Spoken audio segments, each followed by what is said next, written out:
Halo teman-teman, perkenalkan nama saya Anggia Sansidoro. Pada kesempatan kali ini, izinkan saya untuk mempresentasikan hasil karya esai saya yang berjudul Gadget bagi Gadget untuk Berkreativitas. Benarkah demikian? Ekspos empiris penggunaan gadget untuk berkreativitas. Esai ini rangka dalam memperingati milad ke-14 SMA Negeri 4 Tanah Putih. Oke, tanpa berlama-lama, mari kita mulai presentasinya. Di era modern ini, kita sudah tidak asing lagi dengan sebutan gadget. Alat ini kerap sekali kita kaitkan dengan ponsel. Padahal cakupan daripada gadget itu lebih luas lagi loh. Lalu sebenarnya apa sih pengertian daripada gadget? Gadget atau gawai adalah perangkat elektronik yang memiliki fungsi tertentu. Dapat berupa mesin maupun perangkat elektronik yang sifatnya itu mudah dibawa, praktis dibawa, dan perkembangannya sesuai dengan perkembangan teknologi.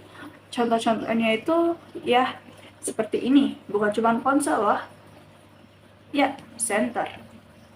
Mengapa sih ini termasuk ke dalam jenis gadget? Karena senter ini berkembang sesuai dengan perkembangan teknologi.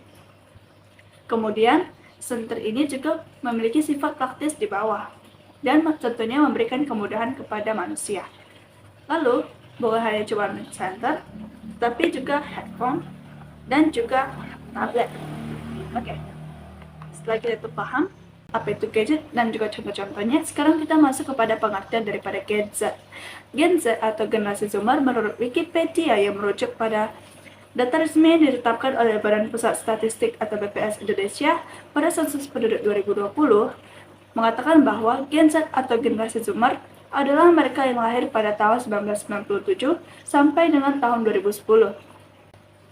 Generasi ini diberi nama Z atau Zoomer dikarenakan mereka merupakan generasi yang pertama merasakan manfaat daripada teknologi komunikasi interaktif tatap muka, yakni teknologi yang memberikan fitur untuk berkomunikasi secara audio dan visual ke satu atau beberapa orang tanpa ditentukan jarak. Salah satu teknologi tersebut dikenal dengan nama aplikasi Zoom, sehingga kemudian generasi ini diberi nama dengan generasi Zoomer. Hubungan antara Gen Z dengan gadget di Indonesia paling dapat dirasakan setelah adanya sistem instalasi touchscreen pada smartphone, yang mana sedang marak-maraknya penggunaan smartphone pada kala itu setelah adanya instalasi fitur terbaru tersebut. Sehingga tidak mengherankan apabila pada masa ini smartphone itu telah menjadi suatu kebutuhan pokok di kehidupan kita sehari-hari. Selanjutnya, kemudahan penggunaan gadget seiring kecanggihan dalam teknologinya membuat peluang penggunanya untuk berkreativitas dan efektif dalam menyelesaikan berbagai permasalahan yang dulunya itu memerlukan keahlian-keahlian khusus.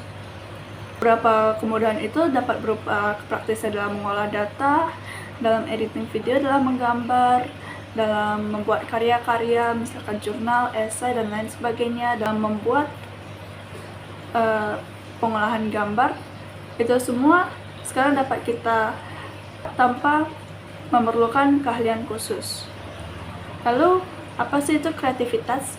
Kreativitas itu didefinisikan sebagai penciptaan suatu ide, gagasan, maupun barang yang benar-benar baru. Tapi bagaimana sih manfaat gadget itu sendiri terhadap kreativitas? Mungkin untuk menjawab ini dapat dilihat dari pengalaman empiris penulis. Baiklah, mari kita masuk. Manfaat gadget terhadap kreativitas juga sering terimplementasikan dalam kehidupan saya selaku penulis dan yang memiliki hobi menggambar. Saya itu suka menggambar digital, jadi saya itu sering memakai gadget untuk menghasilkan karya-karya ilustrasi. Ya, fitur-fitur gadget itu sangat membantu saya dalam menghasilkan karya-karya ilustrasi secara instan dan tidak perlu lagi memikirkan proporsi, perspektif, dan teori warna dan sebagainya. Jadi selain gadget itu juga sangat membantu saya dalam menghasilkan karya-karya secara instan, karena fitur-fiturnya jadinya membuat saya juga untuk ketergantungan terhadap fitur-fitur tersebut. Ya, ini adalah salah satu dampak negatifnya. Contohnya seperti fitur undo yang ada pada gadget itu membuat saya itu cenderung jadi takut membuat goresan yang salah. Jadi saya sering menghapus dan juga goresan saya itu jadinya kayak sedikit kurang rapi gitu. Lalu tangan saya itu juga cenderung gemetar gitu. Jadi kayak secara mentalitas saya itu jadi kurang percaya diri sebab selalu ketergantungan dengan gadget dan takut membuat salah karena fitur unduhnya. Oke. apa yang terjadi di apa yang terjadi pada saya itu juga tidak mungkin juga terjadi di kalangan ilustrator lainnya, dan terutama di lingkungan sekitar saya, contohnya seperti teman-teman saya yang mana uh, uh, kecanggihan daripada gadget ini juga sering mereka manfaatkan. Salah satunya seperti memanfaatkan kecanggihan teknologi daripada gadget ini untuk mencari jawaban-jawaban dari ChatGPT atau AI, yang mana ini yang mana selain uh, mencari jawaban dari ChatGPT, mereka itu juga ada yang bermedia sosial. Dalam bermedia sosial, mereka itu juga melihat pencapaian-pencapaian orang lain, dan mereka terus juga sering merasa minder terhadap dirinya sendiri. Selain itu, ada juga yang memakainya untuk bermain game. Ya, dampak yang dihasilkan dari itu semua yakni dengan kita tuh bermedia sosial, tentunya kita tuh akan menjadi minder dengan pencapaian orang lain yang belum tentu kebenarannya. Selanjutnya, kalau ChatGPT, mereka teman-teman saya yang memakai ChatGPT memiliki kecenderungan semakin tidak memperdalam pelajaran, sehingga tidak ada tantangan tersendiri. Jadi jawaban mereka itu langsung dapat instan dari ChatGPT gitu saja, dari AI gitu aja, langsung dikerjakan AI. Selanjutnya yakni kecanggihan gadget dalam bidang game buat teman-teman saya itu ada yang sampai kecanduan, dan kalau mereka itu kecanduan, jadinya mereka itu tidak bisa lagi lepas di dunia maya, sehingga mereka tidak mengetahui dan tidak bisa membedakan antara dunia maya dan dunia realitas. Dampak negatif ini tentunya berusaha diminimalisir oleh Gen Z di Amerika Serikat. Dampak negatif ini berusaha diminimalisir oleh Gen Z di Amerika Serikat. Bagaimana caranya? Dengan mereka itu meninggalkan HP smartphone dan menggantinya dengan HP jadul. Karena menurut mereka, kalau misalkan mereka itu memakai HP jadul, mereka itu tidak perlu lagi terikat dengan media sosial. Jadi mereka itu tidak perlu lagi merasa minder, mereka tidak perlu lagi merasa kalau mereka itu kurang ini itu lalu membanding-bandingin diri mereka dengan orang lain. Itu tidak. Jadi mereka itu bisa tidak terlalu terikat dengan gadget gitu. Dampak negatifnya juga bisa diminimalisir. Tapi menurut saya ya, kalau misalkan mereka itu mengganti HP mereka itu dari HP smartphone ke HP jadul yang memiliki fitur hotspot, GPS dan lain sebagainya, itu menurut saya itu kurang tepat. Mengapa? Karena daripada mengganti HP dari HP smartphone dan HP jadul, atau meninggalkan HP smartphone ke HP jadul, lebih baik kalau misalkan mereka itu membuat suatu kebijakan. Kebijakan ini juga bisa juga untuk kita ya.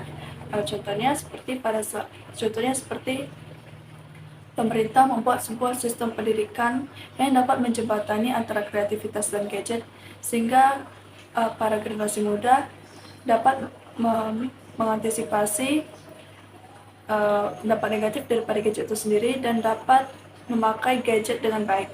Selanjutnya adalah peran aktif dari masyarakat juga. Peran aktif dari masyarakat itu sangat dibutuhkan, yang mana masyarakat itu dapat membuat sebuah norma-norma etika. Contohnya itu seperti tidak boleh main HP ketika berbicara dengan orang lain. Itu salah satu norma etika yang perlu dikembangkan di masyarakat, sehingga anak generasi muda itu tidak tergantung pada gadget.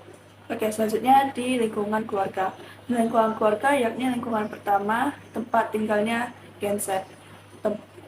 Jadi lingkungan keluarga ini orang tua sangat perlu berkontribusi untuk meningkatkan kreativitas anak muda dengan membuat sebuah peraturan-peraturan supaya mereka itu juga tidak terikat dengan gadget, yakni dalam peraturan misalkan tidak boleh memakai HP ketika makan, tidak boleh memakai dan sering mengutamakan interaksi antar anggota keluarga. Dan tentunya orang tua juga perlu mendukung anaknya baik dalam berbagai pembuatan karya-karya digital, sehingga tentunya gadget ini bisa menjadi suatu wadah untuk kreativitas anak muda, anak Gen Z. Oke, sekian dari saya, Anggia Sansidorok. Saya mohon undur diri. Terima kasih karena telah mendengarkan penjelasan saya. Terima kasih.